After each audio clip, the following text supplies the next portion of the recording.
صلاح الدین ایوبی کی قسط نمبر 61 میں آپ کو خوش آمدید کہتے ہیں۔ ناظرین اکرام، ہماری ایپیسوڈ کا سلسلہ جاری ہے۔ یہ سوال ایک کانفرنس میں پیش کیا گیا تھا جس میں صلیبی فوج کے اعلی افسر اور صلیبی حکمران موجود تھے۔ ان کے محکمہ جاسوسی کا سربراہ جرمن نژاد ہرمن اور عالم جاسوس جسے سلطان ایوبی نے قاہرہ سے گرفتار کر کے رہا کر دیا تھا، ملزموں کی حیثیت سے کانفرنس میں پیش کیے گئے تھے۔ عالم جاسوس شوبک کے قلعے سے بھاگنے میں کامیاب ہو گیا تھا۔ اسے کانفرنس میں ہتھکڑیوں میں پیش کیا گیا تھا۔ اس پر الزام یہ تھا کہ اس نے غلط اطلاع دے کر مسلمانوں کو فائدہ پہنچایا اور ان کی فتح کا باعث بنا ہے۔ اس نے ایک بار پھر بیان دیا کہ اسے یہ اطلاع کس طرح ملی تھی کہ سلطان صلاح الدین ایوبی کرک پر حملہ کرے گا۔ اس نے یہ بھی کہا کہ اگر اس کی اطلاع میں کوئی شک تھا تو متعلقہ محکمے کو اس کے مطابق عمل نہیں کرنا چاہیے تھا۔ اس کے اس بیان پر ہرمن سے پوچھا گیا کہ اس نے جاسوسی کے ماہر کی حیثیت سے کیوں تسلیم کر لیا تھا کہ اس جاسوس کی لائی ہوئی اطلاع بالکل صحیح ہے۔ مجھے اس ضمن میں بہت کچھ کہنا ہے، ہرمن نے کہا۔ میں یہ دعویٰ کر سکتا ہوں کہ میں جاسوسی اور سراغ رسانی کا ماہر ہوں، مگر کئی مواقع ایسے آئے ہیں جن میں میری مہارت اور میرے جاسوسوں کی محنت اور قربانی کو نظر انداز کیا گیا۔ اس کا نتیجہ یہ ہوا کہ میری مہارت فوج کی مرکزی کمان کے حکم یا کسی بادشاہ کے حکم کی نظر ہو گئی۔ اس کانفرنس میں 3 حکمران موجود ہیں اور ان کی متحدہ کمان کے اعلیٰ کمانڈر بھی موجود ہیں، اور جبکہ ہم اتنی بڑی شکست سے دوچار ہو چکے ہیں جس میں شوبک جیسا قلعہ ہاتھ سے نکل گیا ہے، اس کے ساتھ میلوں وسیع علاقے پر مسلمانوں کا قبضہ ہو گیا ہے، سال بھر کی رسد اور دیگر ساز و سامان دشمن کے ہاتھ لگا ہے اور شوبک کی پوری آبادی مسلمانوں کی غلام ہو گئی ہے۔ میں آپ کی خامیاں اور احمقانہ حرکت آپ کے سامنے رکھنا اپنا فرض سمجھتا ہوں، اور میں آپ سب کو بحسد احترام یاد دلاتا ہوں کہ ہم نے سلیب پر حلف اٹھایا ہے کہ سلیب کے وقار کے لیے اپنا آپ قربان کر دیں گے۔ اگر آپ میں سے کسی کے ذاتی وقار کو ٹھیس پہنچے تو اسے سلیب کا وقار پیش نظر رکھنا چاہیے۔ ہرمن کی حیثیت ایسی تھی، کونارڈ، گیوفلوزینان اور شاہ اگسٹک جیسے خود سر بادشاہ بھی اس کی بات رد کرنے کی جرت نہیں کرتے تھے۔ جاسوسی کا تمام تر نظام اس کے ہاتھ میں تھا، اس میں تباہ کار جاسوس بھی تھے۔ ہرمن کسی بھی حکمران کو خفیہ طریقے سے قتل کرانے کی ہمت اور اہلیت رکھتا تھا۔ اسے اجازت دے دی گئی کہ وہ اپنا تجزیہ پیش کرے۔ میں یہ سمجھنے سے قاصر ہوں کہ دشمن کے راز معلوم کرنے کے لیے اور اس کی کردار کشی کرنے کے لیے صرف لڑکیوں پر کیوں بھروسہ کیا جا رہا ہے، اس نے پوچھا۔ اس لیے کہ عورت انسان کی بہت بڑی کمزوری ہے، کسی حکمران نے کہا۔ کردار کشی کا بہترین ذریعہ عورت ہے، خواہ وہ تحریر میں ہو یا گوشت پوست کی صورت میں ہو۔ کیا تم اس سے انکار کر سکتے ہو کہ عرب میں بہت سے مسلمان عمرہ، قلعے داروں اور وزراء کو ہم نے عورت کے ہاتھوں اپنا غلام بنا لیا ہے، لیکن آپ یہ نہیں سوچ رہے کہ اس وقت مسلمانوں کی حکومت فوج کے ہاتھ میں ہے، ہرمن نے کہا۔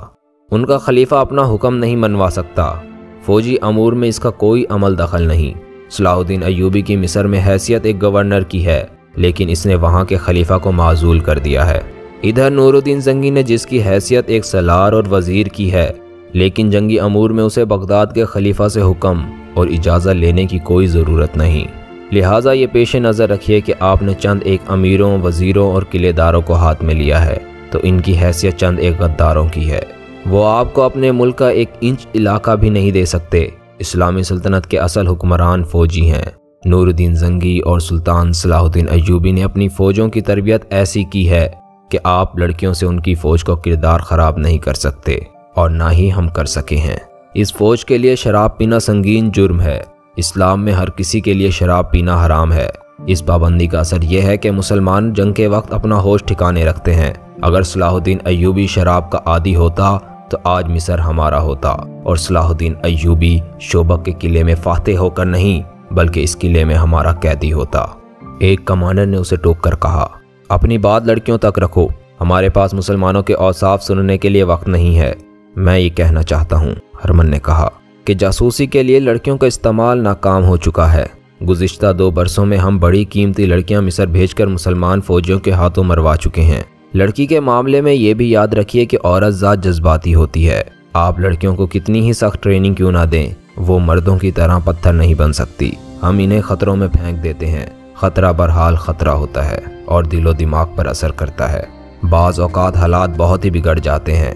ان حالات میں مسلمان فوجی ہماری لڑکیوں کو تفریح کا ذریعہ بنانے کی بجائے انہیں پناہ میں لے لیتے ہیں और इनके जिस्म अपने ऊपर हराम कर लेते हैं। लड़कियां जज्बात से मगलूब होकर रह जाती हैं। हाल ही में हमारी एक लड़की को सलाहुद्दीन अय्यूबी के एक कमांडर ने डाकुओं से बचाया और ज़ख्मी हो गया। लड़की उसे शोबक में ले आई। हमने उसे मुसलमानों के कैंप में फेंक दिया। लड़की ने उसे हमारी फ़ौज के एक अफसर की वर्दी पहनाकर किले से निकाल दिया। उसे घोड़ा भी दिया।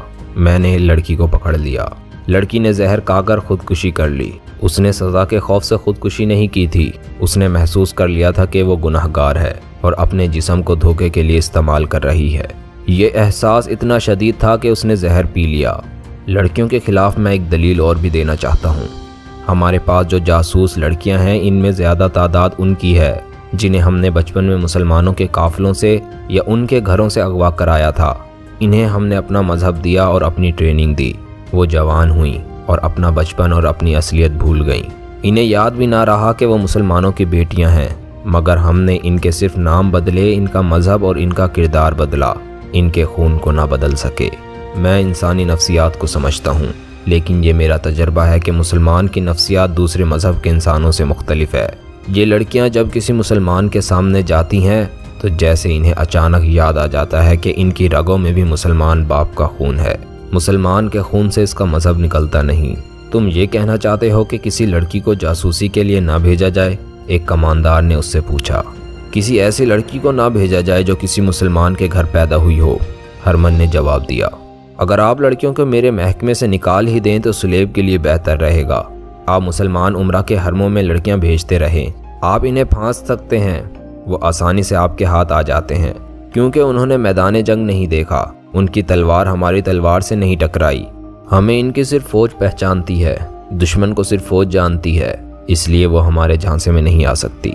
सुलेबियों का शाह अगस्टिक्स इंतहा दर्जे का शैतान फितरत हुक्मरान था जो इस्लाम की दुश्मनी को इबादत समझता था।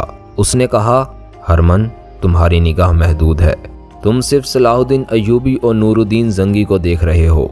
हम इस्लाम को देख रहे हैं। हमें इस मज़हब की बख्कुनी करनी है। इसके लिए किरदार कुशी और नज़रियात में शकूक पैदा करना लाजिम है। मुसलमानों में ऐसी तहजीब राइज करो जिसमें कशिश हो। ज़रूरी नहीं कि हम अपना मकसद अपनी ज़िंदगी में हासिल कर लें। हम ये काम अपनी अगली नस्ल के सुपुर्द करते जाएंगे। अगर इस्लाम ज़िंदा रहा भी तो ये मज़हब किसी और सलाहुद्दीन अय्यूबी और नूरुद्दीन जंगी को जन्म नहीं देगा। मैं वसूख से कहता हूँ कि मज़हब मुसलमानों का अपना होगा, लेकिन ये मज़हब हमारी तहजीब में रंगा हुआ होगा। हरमन, आज से 100 साल बाद पर नज़र रखो। फतह और शिकस्त आजी वाक़ियात हैं। हम शोबक पर दोबारा कब्ज़ा कर लेंगे। तुम मिस्र में साजिशों को मजबूत करो। फातमियों और सोडानी हबशियों को मदद दो। हशीशीन का इस्तेमाल करो। कॉन्फ्रेंस के कमरे में एक सुलेबी अफसर दाखिल हुआ। गर्ज से अटा हुआ और थका हुआ था। वो इस फौज के कमांडरों में से था जो रेगिस्तान में चली गई थी और आहिस्ता आहिस्ता कुरक की तरफ पसपा हो रही थी। वो बहुत परेशान था। उसने कहा, फौज की हालत अच्छी नहीं। मैं ये तजवीज़ लेके आया हूँ कि कुरक की तमाम तर फौज के साथ काफ़ी कुमक मिलाकर शोबक पर हमला कर दिया जाए और मुसलमानों को मजबूर किया जाए कि वो आमने सामने की जंग लड़ें। इस वक्त जंग की कैफियत ये है कि हमारे दस्ते मरकज़ी कमान के हुक्म के मुताबिक कुरक की तरफ पीछे हट रहे हैं। मुसलमानों के शब खून मारने वाले दस्ते थोड़ी सी नफरी से रात को अकबी हिस्से पर शब खून मारते और गायब हो जाते हैं। दिन के वक्त इनके तेज़ अंदाज चंद एक तीर बरसा का नुकसान करते और गायब हो जाते हैं। वो निशाना घोड़े या ऊँट को बनाते हैं। जिस जानवर को तीर लगता है वो भगदड़ मचा देता है। उसे देखकर दूसरे घोड़े और ऊँट भी डरते और बेकाबू हो जाते हैं। हमने रुककर इधर उधर के दस्ते इकट्ठे किए और जवाबी हमला करने की कोशिश की, लेकिन मुसलमान आमने सामने नहीं आते। हमारे कुछ दस्तों को उन्होंने सिर्फ इसलिए मारा है कि मुसलमान इन्हें अपनी मर्जी के मैदान में ले जाकर लड़ाते हैं। सिपाह में लड़ने का जज्बा मांद पड़ गया है। जज्बे को बेदार करने के लिए ज़रूरी है कि एक शदीद जवाबी हमला किया जाए। इस मसले पर बहस शुरू हो गई। सुलेबियों के लिए मुश्किल ये पैदा हो गई थी कि उनकी फ़ौज का बड़ा हिस्सा, जिसे बेहतरीन लड़ाका समझा जाता था, कुरक से दूर रेग गुजार में बिखर गया था। सुल्तान अय्यूबी की चाल कामयाब थी। उसके कमानदार और दस्तों के ओहदेदार उसकी चाल को खुश असलूबी से अमली रंग दे रहे थे। वो पानी पर कब्जा कर लेते थे, बुलंदियों पर पहुंच जाते थे, टीलों के इलाकों में घात लगाते थे और दिन के वक्त अगर हवा तेज हो तो हवा के रुख से हमला करते थे। उससे ये फायदा होता था कि हवा और घोड़ों की उड़ाई हुई रेत सुलेबियों की आंखों में पड़ती और इन्हें अंधा कर देती थी। सुल्तान अय्यूबी के पास इतनी नफरी नहीं थी कि वो शोबक को बचा सकता। उसने जंगी फहम व फरासत से काम लिया और सुलेबियों पर अपना रौब कायम कर दिया। شعبہ کے شمال مشرق میں صلیبیوں کی خاصی فوج بیکار بیٹھی تھی۔ اسے اس رستے پر واپس نہیں بلایا جا رہا تھا کہ نور الدین زنگی سلطان ایوبی کو کمک بھیج دے گا۔